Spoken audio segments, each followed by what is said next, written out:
Hi, this is the Lone Rider from India, and welcome to my channel. I talk about immigration, geopolitics, economics, and the effect of technology on our life.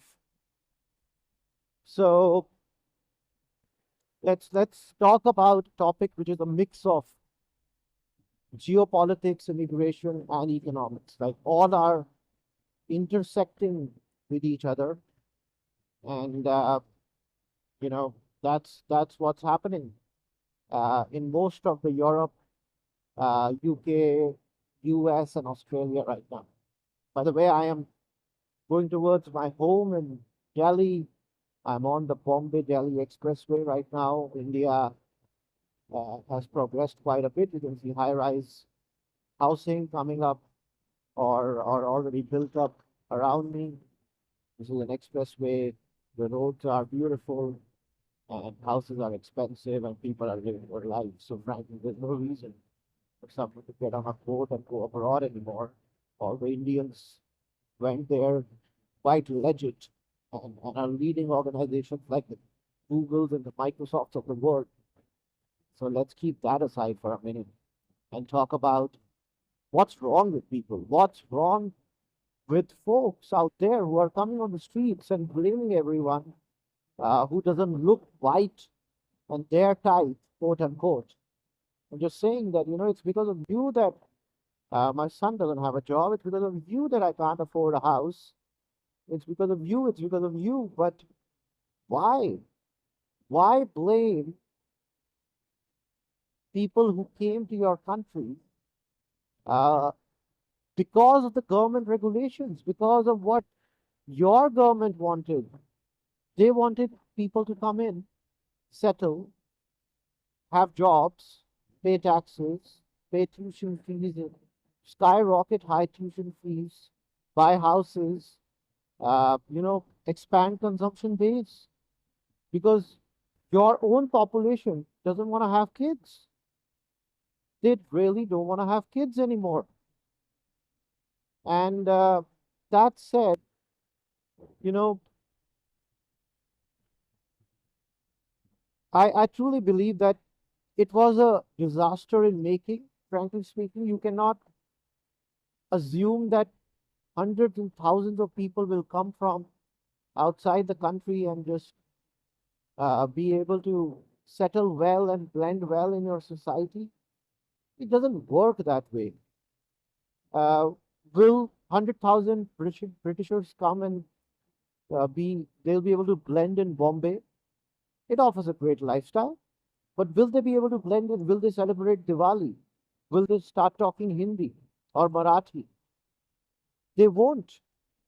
So why was there an assumption that people coming from Africa or Pakistan will not stay together, will not have their own type of housing in their own part of the city and celebrate their own festivals, talk their own language, go to their own restaurants, have their own places of worship? Why will they not? Like, how stupid, how stupid of regulators and policymakers to think and assume that it won't work that way, to assume that they will all blend in.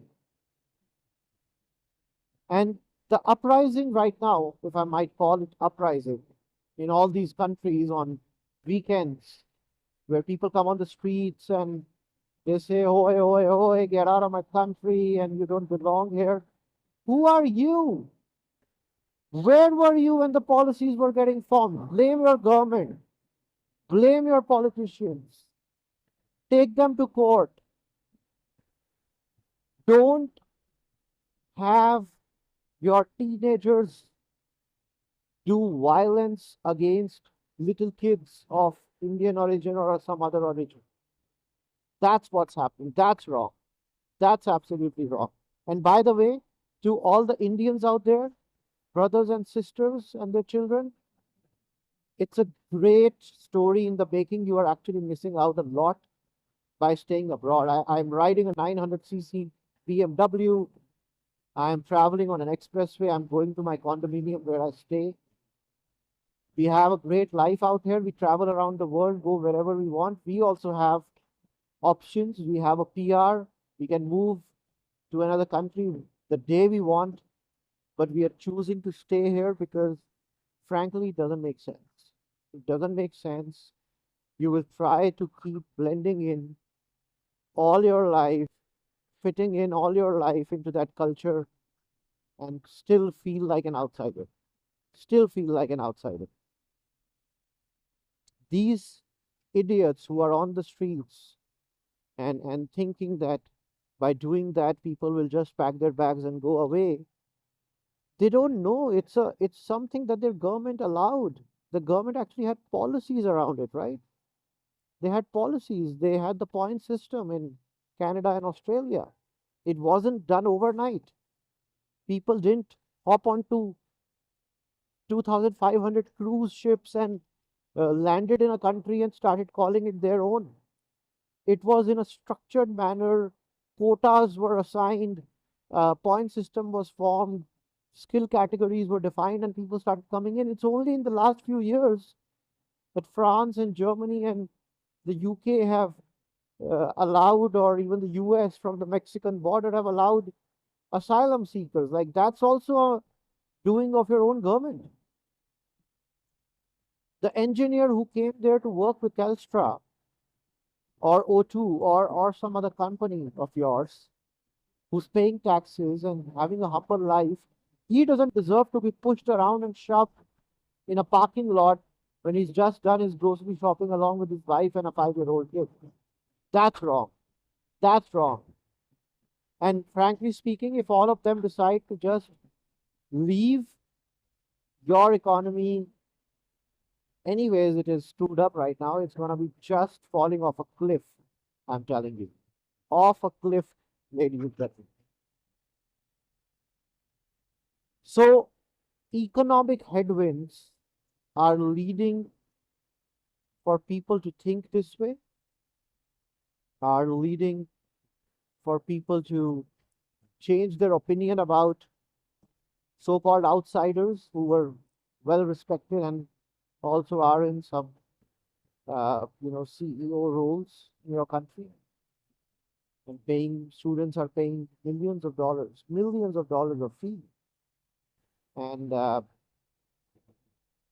suddenly because you believe your son is not going to get a job at Tim Hortons because Tim Hortons only employs Indians because they're hardworking, they charge less.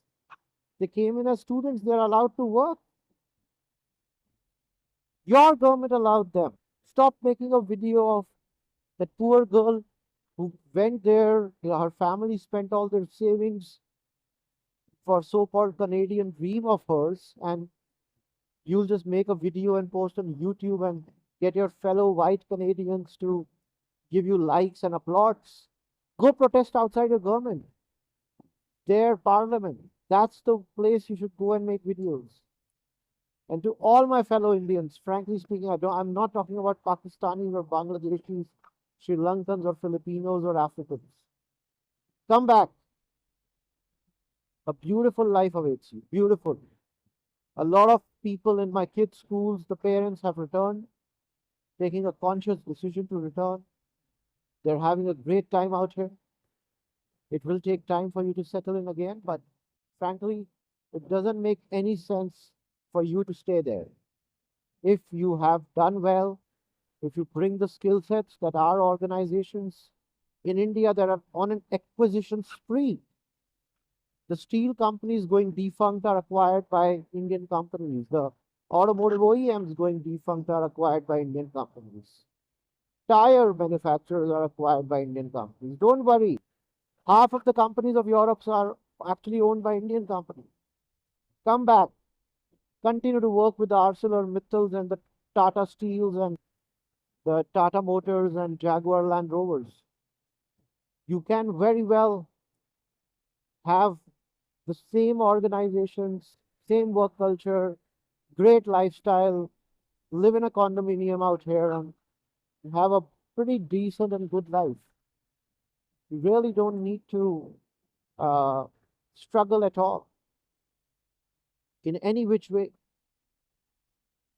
So with that said, I need to take an exit and I'll be approaching where I stay. But that was my first vlog about immigration, the protests, and geopolitics, some bit of economics, and a message to uh, my countrymen who are there. Don't let your kids be okay with gun violence and drugs and all that shit that goes out there. Come back, embrace your culture again. Have a great life.